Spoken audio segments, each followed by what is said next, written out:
Y aparece en ese momento un personaje que está ahí con él en la foto, llamado Vladimiro Montesinos Torres, un ex capitán del ejército que había sido dado de baja y encarcelado por traición a la patria cuando se le sorprendió vendiendo secretos militares del Perú, y que luego estudió Derecho en la prisión, se volvió abogado, por supuesto, en este caso particular, abogado de narcotraficantes. Era uno de los representantes más visibles del narcotráfico por Perú.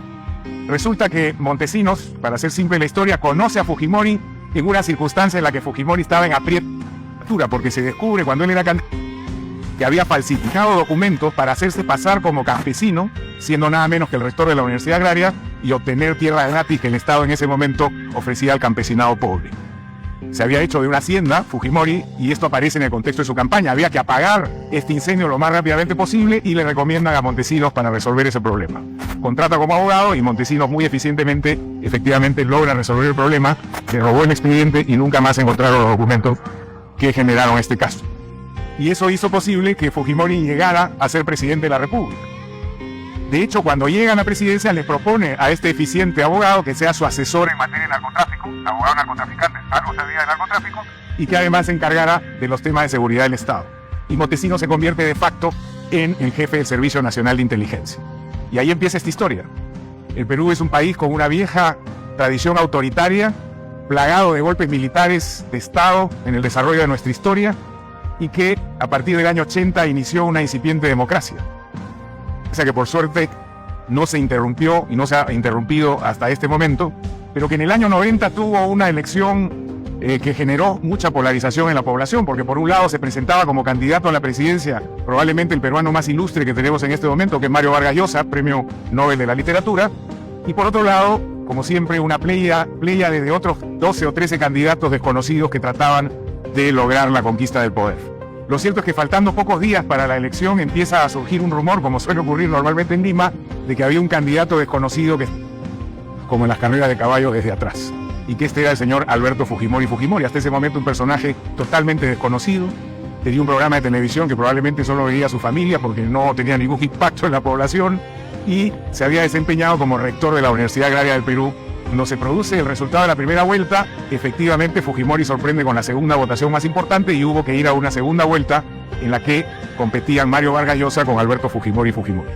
Fujimori, hijo de inmigrantes japoneses, no está claro si él mismo japonés y luego trucó su partida de nacimiento. Eso ha sido materia de varias investigaciones no resueltas.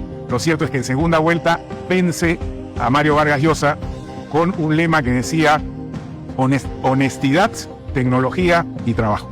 Ironía de la vida, con esas tres frases, con esas tres palabras, logra la presidencia de la República. Como él mismo no tenía pensado que podía lograr esa hazaña, resulta que llega al poder y no tenía partido político, no tenía plan, no tenía absolutamente nada. Ahí es que entonces voltea y decide reclinarse en los militares para generar una base de apoyo a su gobierno. Y Montesinos se convierte de facto en el jefe del Servicio Nacional de Inteligencia. Y ahí empieza esta historia. Muchos rumores de corrupción. Recuerden ustedes que en esos tiempos todavía el Perú se debatía en una lucha intestina por el terrorismo, el Sendero Luminoso y el Movimiento Revolucionario Tupac Amaru. Eran momentos de gran inflación, hasta 60.000% de inflación heredados del gobierno de Alan García, y por lo tanto momentos de gran convulsión. Y de pronto, Fujimori saca un as debajo del tanga y en el año 92 genera un autogolpe de Estado. Clausura el Congreso de la República, expulsa a todos los jueces, designa jueces a dedo y se convierte en un dictador con el apoyo de las Fuerzas Armadas. Hubo mucha presión de la OEA, de otros países, finalmente se convocan nuevas elecciones y Fujimori gana en elecciones legítimas con una amplia mayoría, lo cual es interesante como reflexión de los procesos democráticos, cómo la gente vota por un presidente o por un candidato que ofrece mano dura, honestidad y control de la violencia que en ese momento estaba asolando al país. Bueno, se produce entonces un nuevo periodo, luego de 2 años de haber iniciado su vinculación con Occidente, y estando prohibido para reelegirse, fuerza la Constitución con una interpretación del Tribunal Constitucional que él controlaba y se va a una segunda reelección. Que en realidad era una segunda reelección, un segundo periodo más los 2 años que tuvo de su primera elección. Y ahí ya los rumores de que no solamente se estaba cometiendo graves actos de corrupción, sino serias violaciones a los derechos humanos por un grupo paramilitar denominado Colina. Fujimori decide forzar groseramente la Constitución nuevamente y lanzarse a una tercera elección que fue en realidad demasiado. Ya la situación del país no soportaba una violencia constitucional de esa magnitud, y en ese contexto aparece un video. El 14 de septiembre del año 2000 aparece un video donde Vladimiro Montesinos está pagándole $30.000 a un congresista electo de la oposición para literalmente comprar su voto para hacer mayoría en el Congreso. Eso, con miles de personas en las calles protestando por haber forzado esta reelección abiertamente ilegal, pusieron al gobierno en una situación muy precaria.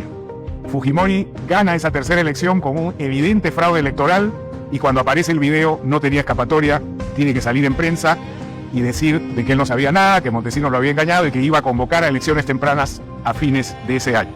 Montesinos se sube a un avión y se viene a Panamá, que siempre ha sido un país muy solidario y ha acogido a mucha gente. En esos tiempos, cierre de la República, José Miguel Alemán, a quien tuve la oportunidad de pasar a visitar en esos días y me muestra los pasaportes de Montesinos y de su amante Jacqueline Beltrán, que estaban buscando refugio aquí. Bueno, felizmente Panamá no accedió al asilo, Montesinos se vio obligado a regresar clandestinamente al Perú y ahí empezó el comienzo del final. Fujimori no resistió más, Montesinos vuelve a fugar, esta vez en un yate, se va hacia Aruba, la situación social era insostenible y entonces el ministro de Justicia me convoca y me pide que lo asesore en la captura de Montesinos porque ese era el encargo que él había recibido del presidente Fujimori. El ministro de Justicia, que era una buena persona, en un gobierno equivocado, suele ocurrir, había recibido este encargo del presidente Fujimori, yo acepto asesorarlo y ahí empieza un desencadenamiento de hechos que no terminó hasta mucho tiempo después. Al día siguiente aparecen $45 millones en cuentas suizas en Zúrich de 3 empresas a nombre de Montesinos y algunos de sus compinches y entonces el gobierno no tiene escapatoria, decide iniciar las investigaciones penales y deciden pedirme a mí que asuma la representación de la defensa del Estado como procurador especial para este caso. Convocamos a un equipo de trabajo, empezamos las primeras investigaciones y lo que encontramos después de las primeras semanas fue que no estábamos frente a un caso tradicional de corrupción en el que habían varios funcionarios públicos saqueando el Estado, sino conforme empezamos a unir las piezas, llegamos a un primer hallazgo. Los psicoanalistas llaman a esto un insight, cuando uno se le abre el cerebro y se da cuenta que está frente a una realidad que no había percibido hasta ese momento. Estábamos frente a una organización criminal y no a un caso en el que habían actos de corrupción aislados. Entonces, cuando empezamos a pegar las figuritas en el organigrama que se empezó a armar, encontramos esto. Una organización en la que, de manera piramidal, en la cúspide de esa pirámide estaban ubicados Alberto Fujimori, presidente de la República, Vladimiro Montesinos Torres, su asesor personal, jefe de facto del Servicio de Inteligencia Nacional, y Nicolás Hermosa Ríos, comandante general de las Fuerzas Armadas. Estos tres eran el triunvirato que organizaba el resto de la captura del Estado y habían copado todos los sectores posibles que el Estado peruano ofrecía en ese momento. En la foto de la extrema izquierda, ese señor se llama Alipio Montes de Oca, presidente del Tribunal Electoral. Su función era asegurar las reelecciones infinitas. Después descubrimos que tenían un plan de reelección de 30 años. Y Alipio Montes de Oca aparece en un video recibiendo $10.000 de parte de Montesinos. Bueno, Montesinos tenía esta patología que lo llevaba a filmar todo, lo cual nos ayudó mucho luego en las investigaciones. Y ahí Montesinos le dice, mira, Alipito, se llamaba Alipio, pero decía Alipito, vas a recibir $10.000 mensuales adicionales a tu sueldo para que tú te encargues de que las reelecciones siempre sean posibles y que los candidatos de la oposición no puedan prosperar. Ese fue básicamente el objetivo perseguido desde el ámbito electoral. Este señor y 2 magistrados más del Tribunal Electoral, asalariados por Montesinos, básicamente se encargaron de hacer posibles los fraudes electorales sin sobresaltos para la organización. Este señor hoy está condenado a 10 años de prisión, conjuntamente con los otros 2 vocales que hicieron posible esta circunstancia. El personaje que está a su lado es Alejandro Rodríguez Medrano, magistrado de la Corte Suprema, presidente de facto del Poder Judicial, que era quien llevaba a los otros magistrados al Servicio de Inteligencia Nacional para hacer posible el control del Poder Judicial. Cualquier parecido con la realidad es pura ficción, por favor.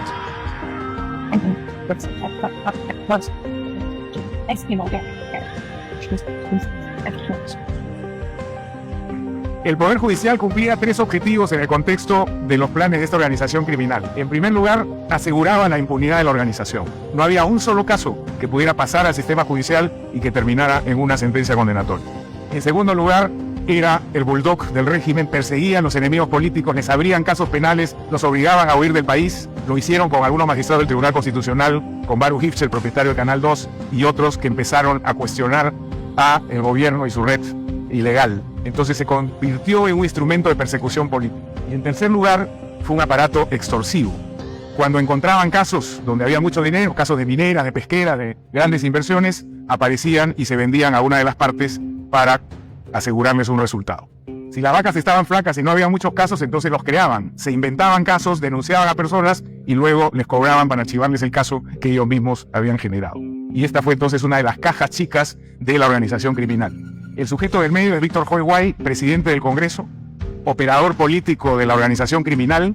Era el encargado de tener alineados a todos los congresistas para que votaran en determinadas circunstancias. En esa época la tecnología celular no estaba desarrollada y entonces todo se manejaba por Viper.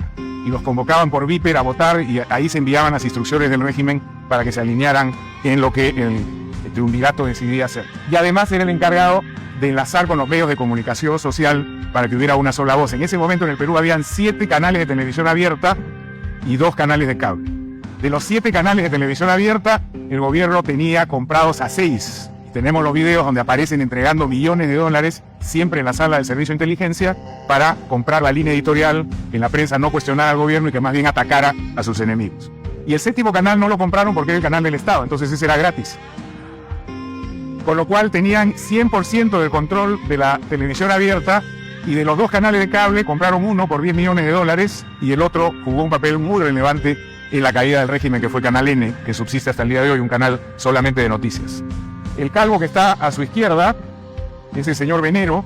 Venero era el financista de la organización, el encargado de sacar el dinero a los paraísos fiscales, de operar con los bancos y sacarle los fondos, robarle los fondos a la caja de pensiones militar y policial, que es una fuente fue una fuente de financiamiento permanente de esta organización. Y estuvo, por supuesto, vinculado a una serie de fraudes presupuestales que permitieron que Montesinos acumulara un conjunto de certificados al portador donde tenía decenas de millones. Y finalmente, en la foto que no se nota, ese es un general del ejército. El ejército cumplió un rol también bajo el control de esta organización, porque el ejército está en el Perú bajo el control de la zona donde se produce la hoja de coca. El Perú es el primer productor de cocaína en el mundo y esta era una fuente inagotable de recursos. Se cobraban cupos a las organizaciones narcotraficantes para que dejaran despegar a las avionetas o pasar a las embarcaciones y ese dinero iba repartiéndose entre los militares de la zona y llegaba luego a Montesinos. También fueron utilizados los militares como un aparato de violación de derechos humanos y ahí se crea el famoso Grupo Colina, que hoy está desbaratado, todos en prisión, que básicamente se dedicó a asesinar a aquellas personas que se sospechaba o sospechaban ellos que estaban vinculados a organizaciones terroristas. Luego, como suele ocurrir, degeneró en un grupo de alquiler que asesinaba a los enemigos políticos o a rivales económicos, incluso de empresas competidoras, por una suma de dinero. Esto no agota, por cierto, el ámbito del Estado peruano, pero creo que es una buena foto de cómo se llegó a capturar totalmente la estructura del Estado. En la parte superior había un aparato administrativo con abogados, contadores, militares, asesores de inteligencia que le daban movilidad a toda esta organización. Bueno, esto es lo que encontramos a las muy pocas semanas de iniciar las investigaciones. Un poder ejecutivo capturado, un poder legislativo capturado, la administración de justicia sometida, el poder electoral sometido, las fuerzas armadas y policiales totalmente contaminadas. Hay un video donde se observa a toda la plana mayor de las Fuerzas Armadas, Fuerza Aérea, Marina de Guerra del Perú, Ejército y Policía, que fueron convocados a una asamblea más o menos de este tamaño y tenían que pasar todos por una mesa firmando un acta de subordinación a Vladimiro Montesinos. Ese probablemente fue el acto más humillante por el que tuvieron que pasar las Fuerzas Armadas del Perú, totalmente sometidas a esta organización criminal. Y en el ámbito del sector privado, por supuesto, también hubo una comparsa de muchos empresarios, no solamente los dueños de canales de televisión y de prensa escrita, también estaban ahí varios empresarios que prefirieron someter sus voluntades a los designios de Montesinos a cambio de determinados favores en leyes, reducción de aranceles, etc. Y por supuesto el sistema financiero. Tenemos varios videos donde aparecen banqueros conocidos instruyendo a Montesinos de cómo poder lavar su dinero hacia paraísos fiscales sin riesgo alguno. ¿Cómo se financiaba esta organización? Logramos determinar que tenía varias fórmulas. En primer lugar, había, digamos, una caja para el gasto corriente, que era una caja que se armaba con 4 millones de dólares mensuales que recababan de las Fuerzas Armadas. Cada jefe de una de las Fuerzas Armadas tenía que llevar $1 millón. Ejército, Marina, Aviación y Policía hacían los 4 millones de dólares mensuales que servían para pagar a los jueces, a los fiscales, a los dueños de los canales de televisión, etc. Y luego, habían también una serie de negocios colaterales que ya no eran caja chica, sino que producían las grandes sumas de dinero. Sobrevaluaciones de obras de infraestructura, contratos entregados a determinados grupos económicos, sobornos por compra de infraestructura militar, armamento, bajo el manto de la seguridad nacional. Se cometió mucho robo en ese caso. entrega de concesiones nacionales, saqueo de la caja de pensiones militar y policial, y en fin, un sinnúmero de negocios ilegales que le permitían manejar cientos de millones de dólares a esta organización. Estas son algunas de las cifras que dejamos a los 14 meses de haber iniciado las investigaciones. Teníamos procesadas a 1.500 personas, tanto del sector público como del sector privado, en aproximadamente 200 procesos penales. Se han logrado recuperar, esas cifras son un poco desactualizadas, a la fecha son un poco más de 300 millones de dólares, 45 en Suiza, 35 de Estados Unidos. Ahí vamos a ver ahora un mapita de eso. Y el resultado fue la extradición y condena de Fujimori, y también lo mismo con Montesinos y Hermosa Rey. Este es un mapa de dónde salieron principalmente los fondos que estas personas lavaron una vez que saquearon al Estado. Las cifras más importantes estaban en Suiza, donde habían 115 millones de dólares en cuentas básicamente en Zúrich. En Estados Unidos 23 millones de dólares, que luego subieron a 40. En México 2 millones de dólares, en Gran Caimán 70, y luego aparecieron algunos dólares en Liechtenstein. Algunos pasaron por Panamá y otros llegaron hasta Nueva York. Entonces hubo una dispersión en el lavado del dinero que fue materia de saqueo en el Estado peruano. Simplemente una anécdota: ¿cómo logra Montesinos abrir cuentas en Suiza si en ese momento existían las reglas de antilavado de dinero? Y una de las reglas principales es conozca a su cliente. Se supone que cuando uno va con dinero de esas magnitudes a un banco, el banquero tiene que chequear quién es la persona que viene, tiene que ser presentado por otro cliente. En este caso, efectivamente, Montesinos fue presentado por otro cliente que era un traficante de armas. Y el suizo, el banquero, cuando empieza a llenar la hoja, le pregunta: ¿y usted dónde ha sacado tanto dinero? Y Montesinos le dice: bueno, yo vengo de una familia acomodada en el Perú, porque nosotros nos dedicamos al negocio de la harina de pescado. Perú es un gran productor de harina de pescado. Por supuesto, el banquero llenó la hoja, le hizo firmar y no hizo más preguntas. Si ese señor hubiera cumplido con la ley, lo que tuvo que haber hecho es levantar su teléfono, llamar al Perú, a su banco corresponsal, y preguntarle: ¿ustedes conocen algún empresario pesquero que se llama Vladimiro Montesinos? Y lo que hubiera escuchado al otro lado es que alguien se caía de la silla, porque obviamente era el asesor principal del presidente de la República, muy voceado como un personaje vinculado a la corrupción. Eso quiere decir que las reglas antilavado no solamente necesitan estar ahí y escritas, sino se requiere de un cumplimiento de esas normas que lamentablemente los bancos muchas veces relajan y flexibilizan por el hecho de captar los fondos y hacer utilidad. Este es lo que yo llamo la galería de nuestros presos notables.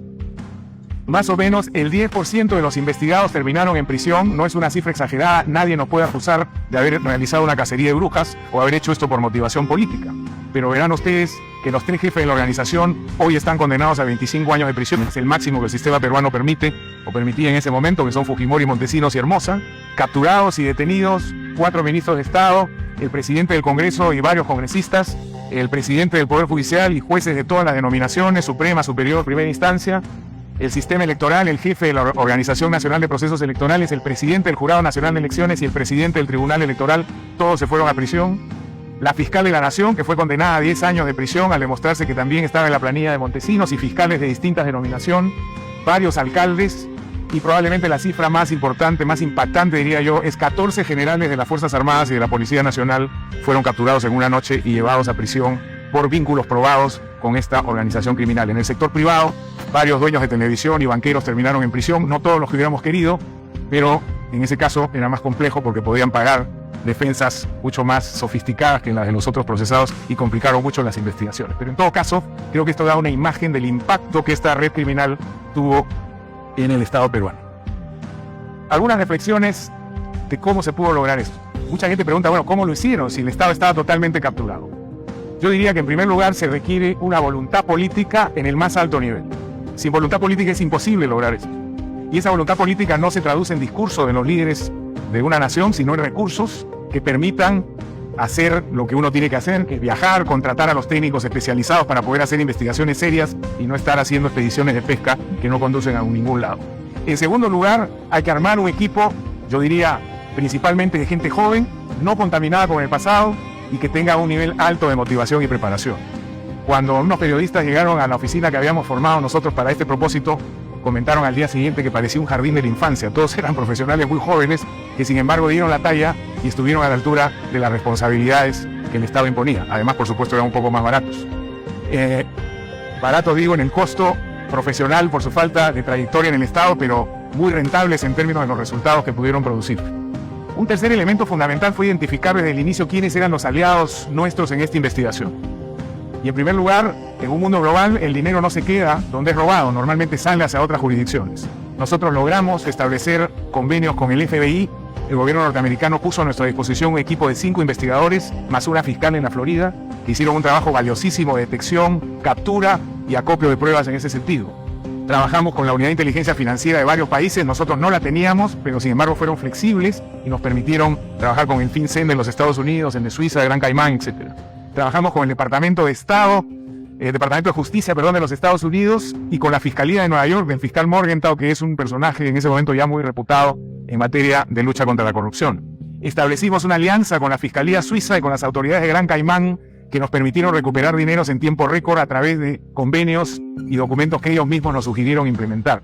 Es decir, hubo a nivel global un conjunto de esfuerzos que permitieron que nosotros avanzáramos a un ritmo que no había tenido precedentes. Los casos más emblemáticos de corrupción anteriores a este eran el de Abacha en Nigeria, el de Suharto en Indonesia, el de Marcos en Filipinas, y habían tomado más de 15 años en recuperar su dinero. Nosotros en los primeros 14 meses ya teníamos 75 millones en caja en el Perú, y eso creo que fue producto de estas alianzas internacionales que funcionaron bastante bien.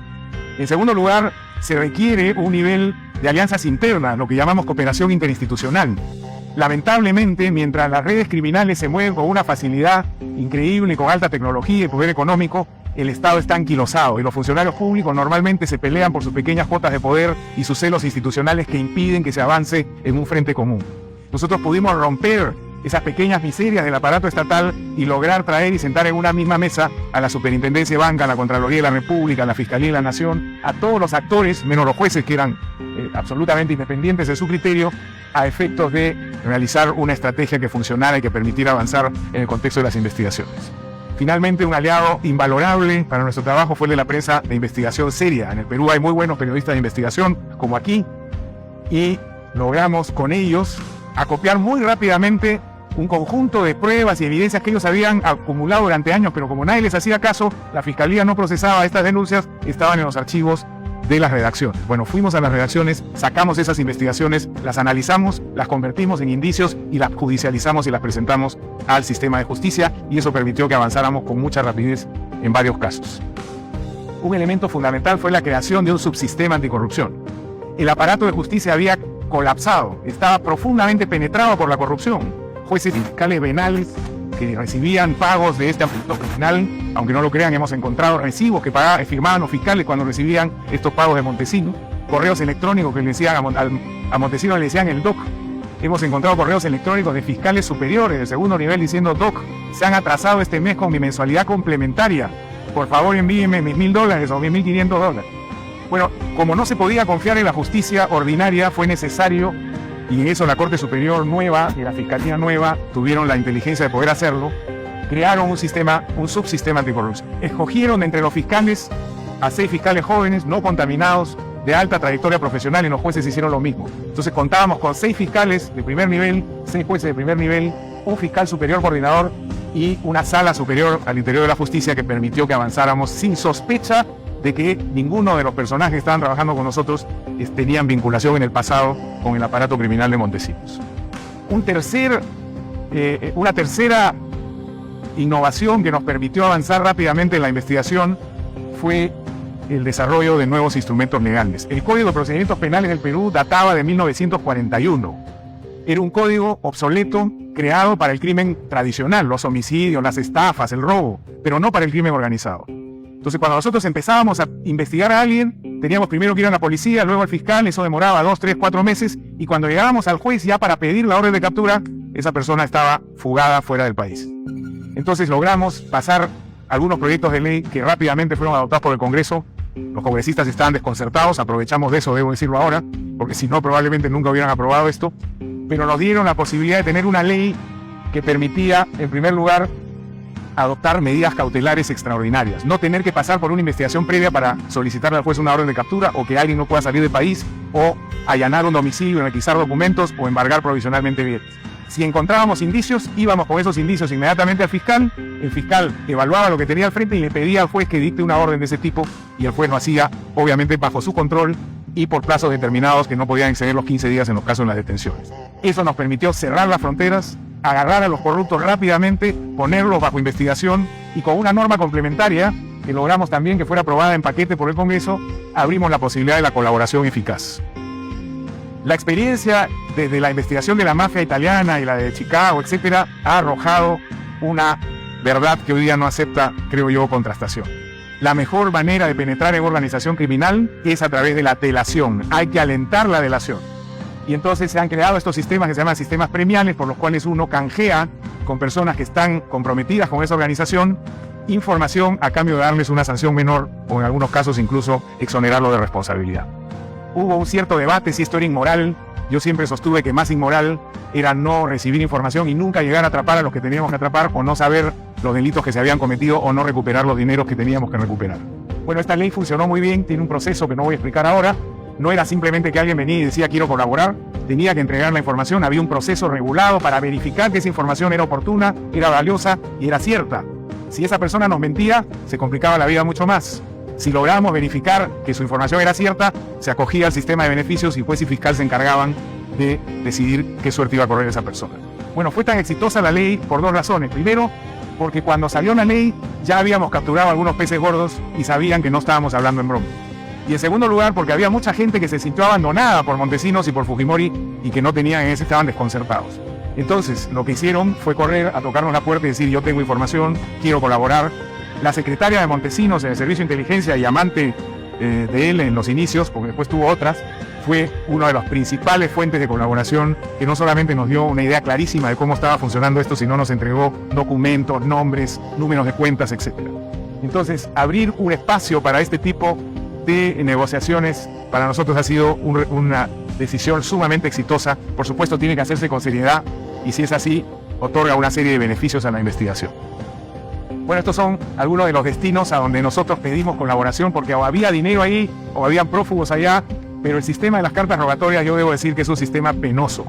Como su nombre lo dice, son rogatorias porque uno tiene que rogarle al otro estado que lo ayude. Nosotros mandamos, por ejemplo, cartas rogatorias a Jordania, donde sabíamos que había habido un negocio ilícito de armas a través de un traficante libanés. Esa carta rogatoria salió en el año 2001 y hasta ahora estamos esperando que nos responda. Entonces, estos sistemas ritualistas muchas veces no funcionan y por lo tanto se requiere mucha creatividad de parte de los investigadores y proactividad para viajar a estos lugares y resolver sus problemas. De hecho, gracias a que pudimos hacer contacto personal y directo en Suiza, en Caimán y en Aruba, incluso pudimos recuperar dinero rápidamente. Ahí está Panamá, porque por acá pasó el que acobijó a Montesinos en su yate, un señor Lisier, que vino y se refugió aquí en Panamá, luego fue extraditado, capturado y purgó prisión. Y hubieron algunas cuentas que también pasaron por este país con destino a Nueva York. ¿Qué dificultades, y con esto voy terminando, se encuentra uno en este tipo de trabajo? En primer lugar, hay una resistencia al interior del Estado, y como ya lo mencioné. Existen un conjunto de instituciones internacionales que fueron creadas para otro propósito, pero que con el tiempo se han pervertido y hoy día se han convertido en un manto de impunidad para los corruptos. Me refiero al asilo diplomático, me refiero al secreto bancario, me refiero a las inmunidades que tienen ciertos funcionarios públicos. Ahí, Parlacén, por ejemplo, ¿qué función cumple si no es darle cobertura a los corruptos?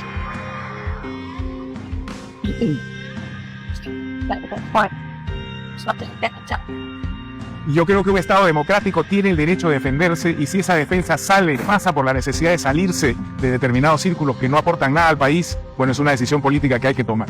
Nuestro planteamiento fue: revisemos todas estas instituciones que han sido distorsionadas, porque hoy día finalmente son utilizadas como instrumentos para el crimen organizado y no para proteger a las personas que cumplen una función pública. La voluntad política, ya lo he dicho, cuando escasea realmente se convierte en una dificultad. Queremos presidentes, ministros y autoridades de primer nivel ejerciendo un liderazgo ético y estando por delante en el esfuerzo por tratar de desbaratar estos casos de criminalidad organizada.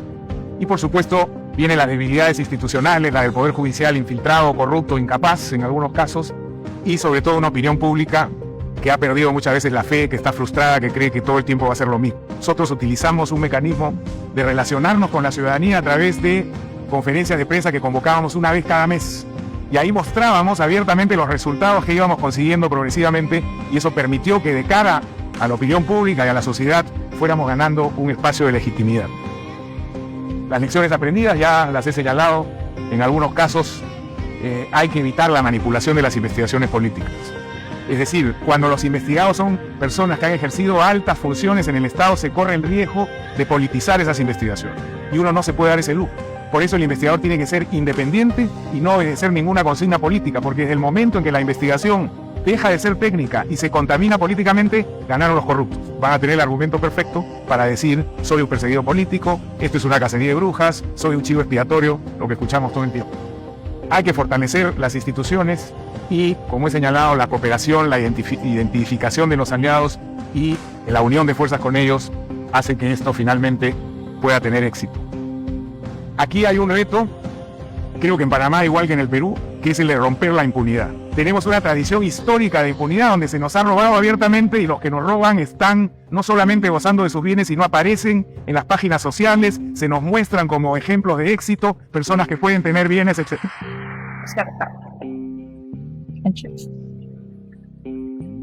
Los especialistas en esta materia dicen que lo primero que hay que hacer es freír unos cuantos peces gordos para recuperar la credibilidad, y eso en el caso peruano se pudo hacer rápidamente, estoy seguro que aquí también.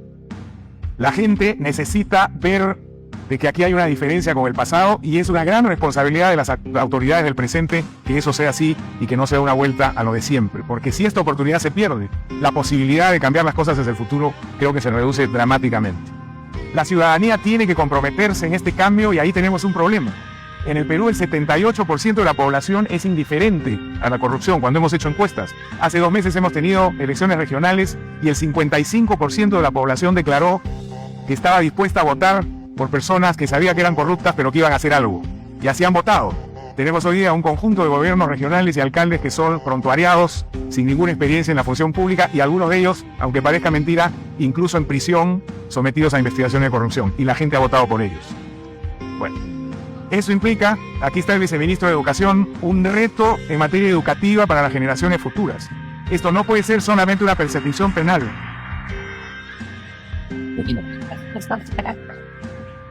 Y el gran reto, y esta es la última lámina, es el de la sostenibilidad. Esto no debe ser una flor de un verano. Esto no puede ser una primavera de corto plazo. Y lamentablemente eso ocurre cuando la voluntad política declina, porque los corruptos siempre van a estar dispuestos a regresar. Entonces hay que hacer lo necesario para desmontar el aparato criminal, pero también para crear las condiciones políticas y sociales que impidan que haya una vuelta al pasado.